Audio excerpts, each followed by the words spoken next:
Great pleasure in welcoming the Prime Minister of the State of Israel, His Excellency Benjamin Netanyahu. I invite him to address the General Assembly.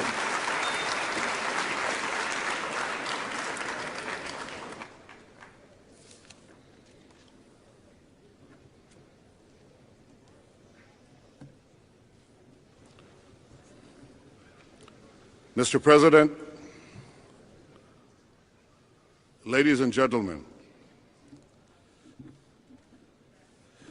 nearly 62 years ago, the United Nations recognized the rights of the Jews, an ancient people 3,500 years old, to a state of their own in their ancestral homeland. I stand here today as the Prime Minister of Israel, the Jewish state, and I speak to you on behalf of my country and my people. The United Nations was founded after the carnage of World War II, after the horrors of the Holocaust. It was charged with preventing the reoccurrence of such horrendous events. Nothing has undermined that mission, nothing has impeded it more than the systematic assault on the truth. Yesterday, the President of Iran stood at this very podium, spewing his latest anti-Semitic rants. Just a few days earlier, he again claimed that the Holocaust is a lie. Last month, I went to a villa in a suburb of Berlin called Wannsee. There, on January 20th, 1942, after a hearty meal, senior Nazi officials met and decided to exterminate my people. They left detailed meetings or minutes of that meeting, and these minutes have been preserved for posterity by successive German governments. Here is a copy of the minutes of the meeting of senior Nazi officials instructing the Nazi government exactly how to carry out the extermination of the Jewish people. Is this protocol a lie? Is the German government, all German governments, lying? A day before I was in Wannsee, I was given in Berlin the original construction plans for the Auschwitz-Birkenau concentration camp. These plans of the Auschwitz-Birkenau concentration plans I now hold in my hand. They contain a signature by Heinrich Himmler, Hitler's deputy himself. Are these plans of the Auschwitz-Birkenau concentration camp where 1 million Jews were murdered? Are they a lie too?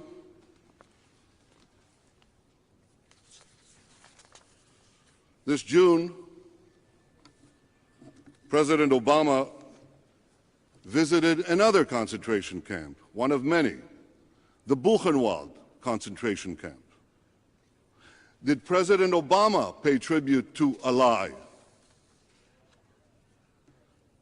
And what of the Auschwitz survivors whose arms still bear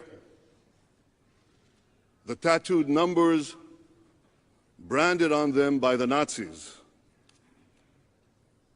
Are those tattoos a lie too?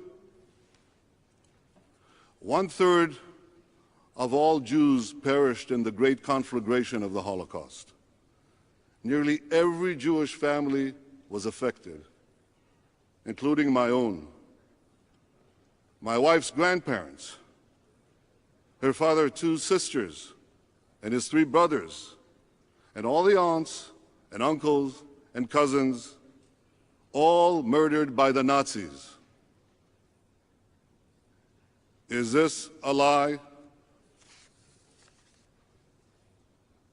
Yesterday, the man who calls the Holocaust a lie spoke from this podium. To those who refused to come, and to those who left in protest,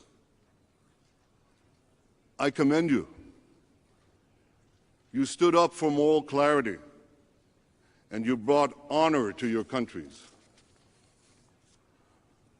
But to those who gave this Holocaust denier a hearing, I say on behalf of my people, the Jewish people, and decent people everywhere, have you no shame? Have you no decency? A mere 6 decades after the Holocaust, you give legitimacy to a man who denies the murder of 6 million Jews while promising to wipe out the state of Israel, the state of the Jews? What a disgrace. What a mockery of the Charter of the United Nations. Now, perhaps some of you think that this man and his odious regime, perhaps they threaten only the Jews. Well, if you think that, you're wrong. Dead wrong. History has shown us time and time again that what starts with attacks on the Jews eventually ends up engulfing many, many others. For this Iranian regime is fueled by an extreme fundamentalism that burst onto the world scene 3 decades ago after lying dormant for centuries. In the past 30 years, this fanaticism has swept across the globe with a murderous violence that knows no bounds and with a cold-blooded impartiality in the choice of its victims. It has callously slaughtered Muslims and Christians, Jews and Hindus, and many others. Though it is comprised of different offshoots, the adherents of this unforgiving creed seek to return humanity to medieval times. Wherever they can, they impose a backward, regimented society where women, minorities, gays, or anyone else deemed not to be a true believer is brutally subjugated. The struggle against this fanaticism does not pit faith against faith, nor civilization against civilization. It pits civilization against barbarism, the 21st century against the 9th century, those who sanctify life against those who glorify death. Now, the primitivism of the 9th century ought to be no match for the progress of the 21st century. The allure of freedom, the power of technology, the reach of communications should surely win the day. Ultimately, the past cannot triumph over the future.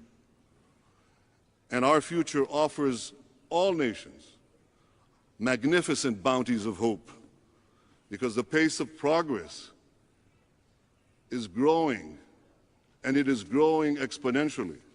It took us centuries to get from the printing press to the telephone, decades to get from the telephone to the personal computer, and only a few years to get from the personal computer to the internet. What seemed impossible a few years ago is already outdated, and we can scarcely fathom the changes that are yet to come. We will crack the genetic code. We will cure the incurable. we will lengthen our lives. We will find a cheap alternative to fossil fuel, and yes, we will clean up the planet. I am proud that my country, Israel, is at the forefront of many of these advances in science and technology, in medicine and biology, in agriculture and water, in energy and the environment. These innovations in my country and many of your countries offer humanity a sunlit future of unimagined promise.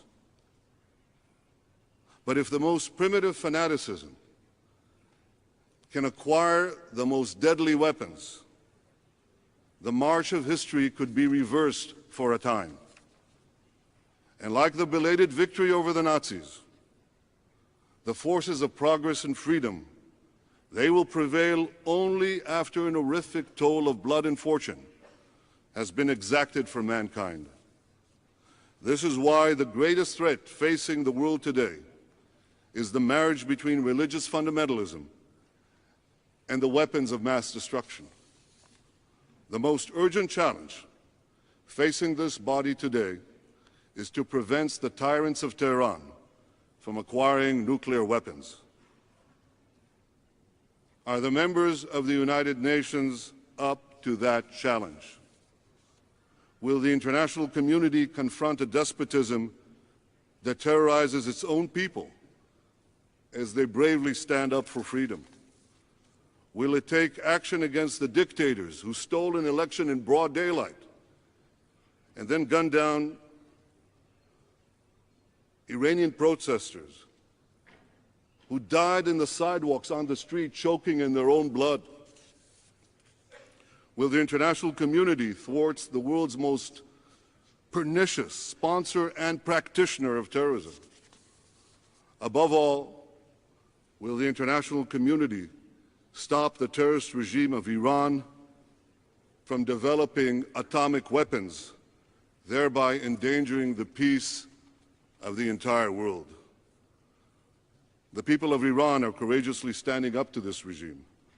People of goodwill around the world stand with them, as do thousands of people who have been protesting and demonstrating outside this hall all of this week. Will the United Nations stand by their side? Well, ladies and gentlemen, the jury is still out on the United Nations. And recent signs are not encouraging. Rather than condemning the terrorists and their Iranian patrons, some here in the United Nations have condemned their victims. This is exactly what a recent UN report on Gaza did, falsely equating terrorists with those they targeted. For 8 long years, Hamas fired those rockets from Gaza on nearby Israeli citizens, thousands of missiles, mortars, hurling down from the sky on schools, on homes, shopping centers, bus stops. Year after year, as these missiles were deliberately fired on our civilians, not a single, not one UN resolution was passed condemning those criminal attacks. We heard nothing, absolutely nothing, from the UN Human Rights Council, a misnamed institution if there ever was one. In 2005, hoping to advance peace, Israel unilaterally withdrew from every inch of Gaza. It was very painful. We dismantled 21 settlements, really bedroom communities, and farms. We uprooted over 8,000 Israelis. We just yanked them out from their homes. We did this because many in Israel believed that this would get peace. Well, we didn't get peace. Instead, we got an Iranian-backed terror base 50 miles from Tel Aviv. But life in the Israeli towns and cities immediately next to Gaza became nothing less than a nightmare. You see, the Hamas rocket launchers and the rocket attacks not only continued after we left, they actually increased dramatically. They increased tenfold. And again, the UN was silent, absolutely silent. Well, finally, after 8 years of this unremitting assault, Israel was forced to respond. But how should we have responded? Well, there's only one example in history of thousands of rockets being fired on a country's civilian population. This happened when the Nazis rocketed British cities during World War II. During that war, the Allies leveled German cities, causing hundreds of thousands of casualties.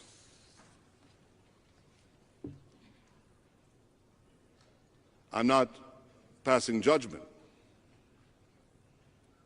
I'm stating a fact.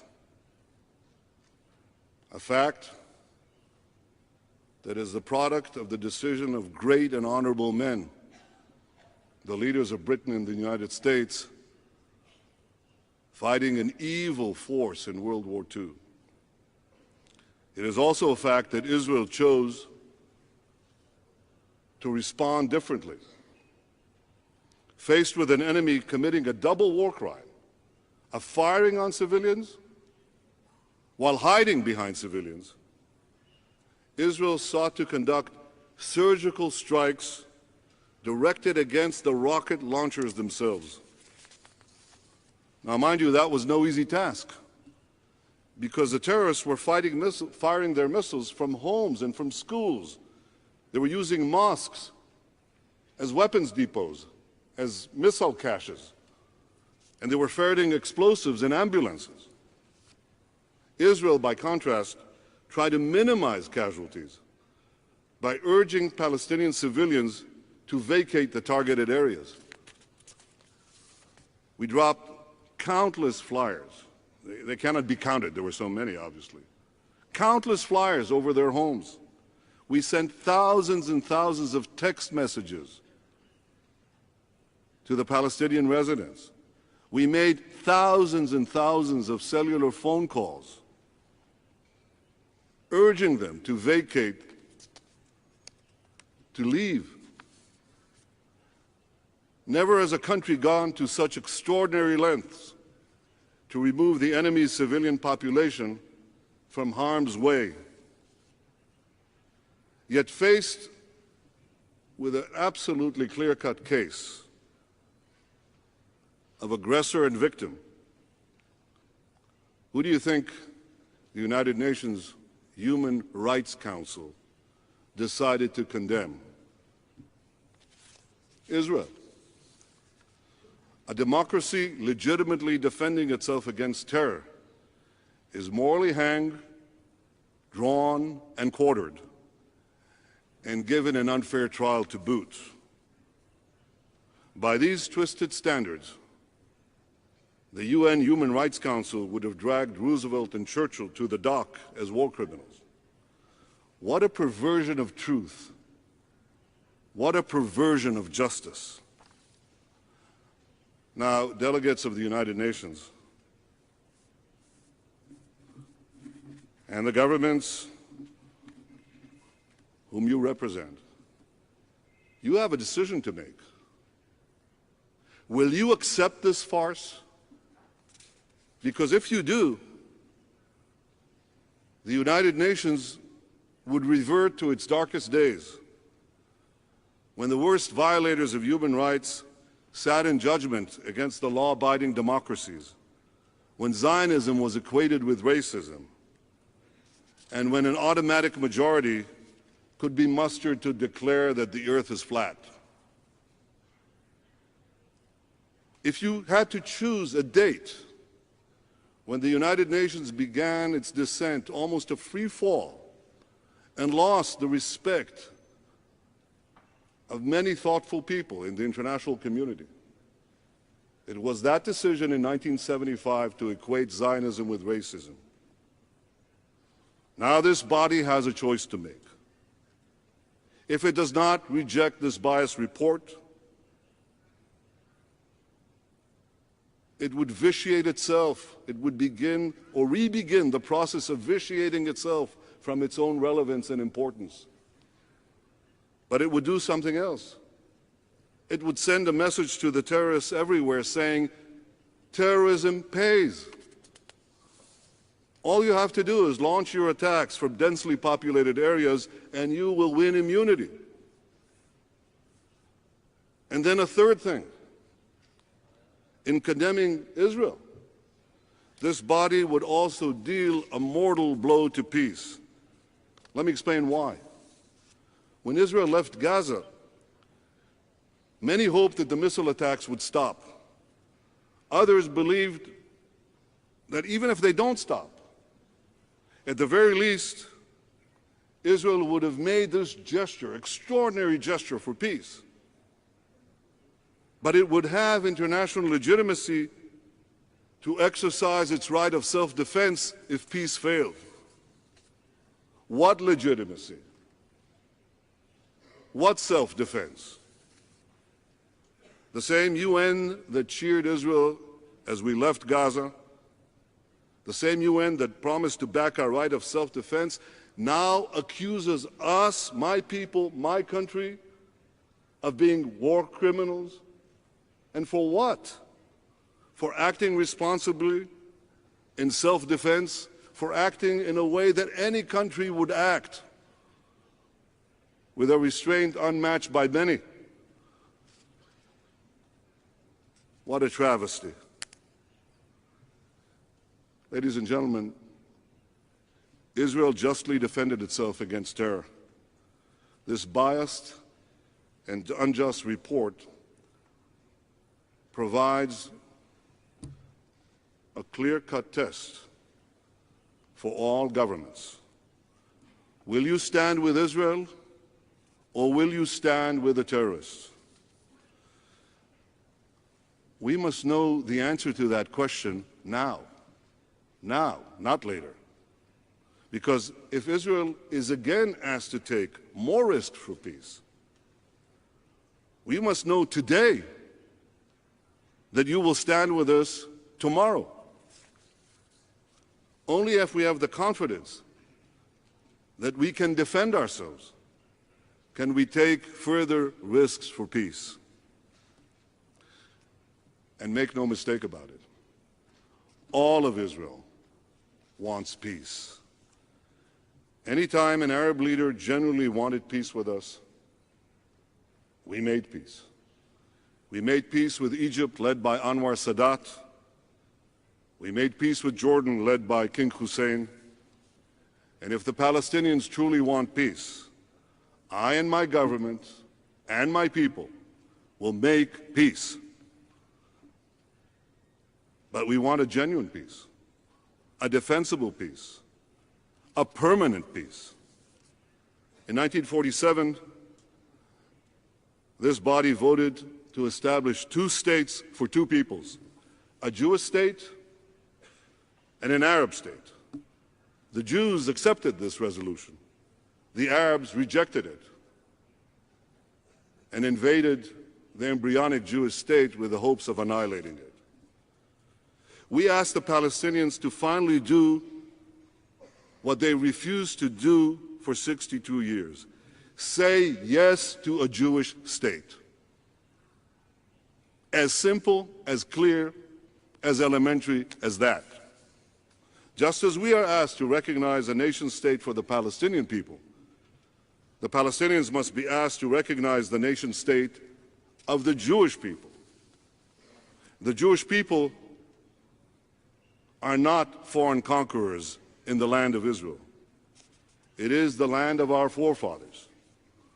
Inscribed on the walls outside this building is the great biblical vision of peace. Nation shall not lift up sword against nation. They shall learn war no more. These words were spoken by the great Jewish prophet Isaiah 2,800 years ago as he walked in my country, in my city, in the hills of Judea, and in the streets of Jerusalem. We are not strangers to this land. This is our homeland. But as deeply connected as we are to our homeland, we also recognize that the Palestinians also live there, and they want a home of their own. We want to live side by side with them. Two free peoples living in peace, living in prosperity, living in dignity.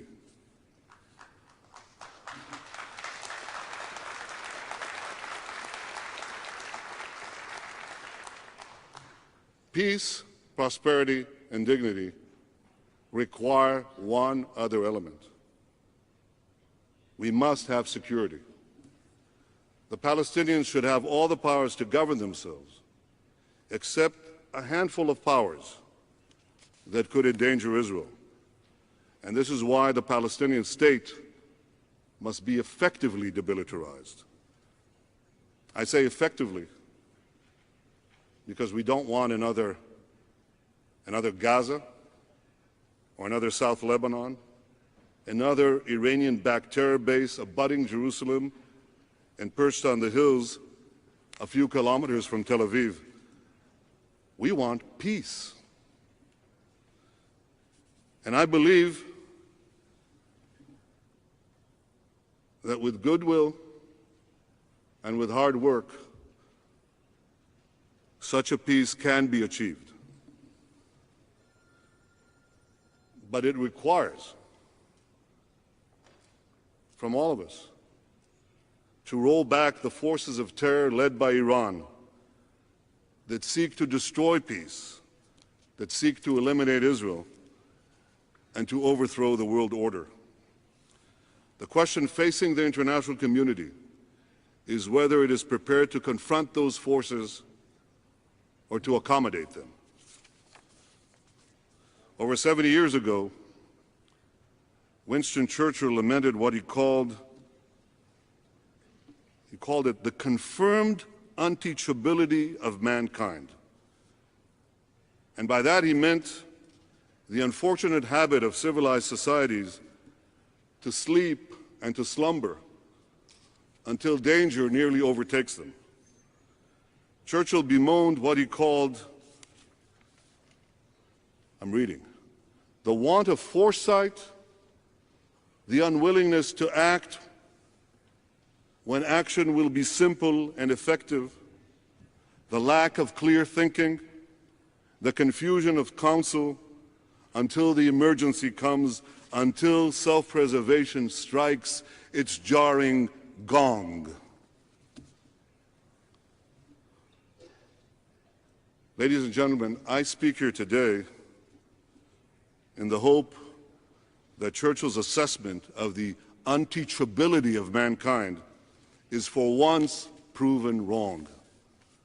I speak here today in the hope that we can learn from history, that we can prevent danger in time. In the spirit of the timeless words spoken to Joshua over 3,000 years ago, let us be strong and of good courage. Let us confront this peril, secure our future, and God willing, forge an enduring peace for generations to come. Adonai yevarech et amo b'shalom. Adonai yiten oz le'amo. Adonai yevarech et amo b'shalom. Thank you very much.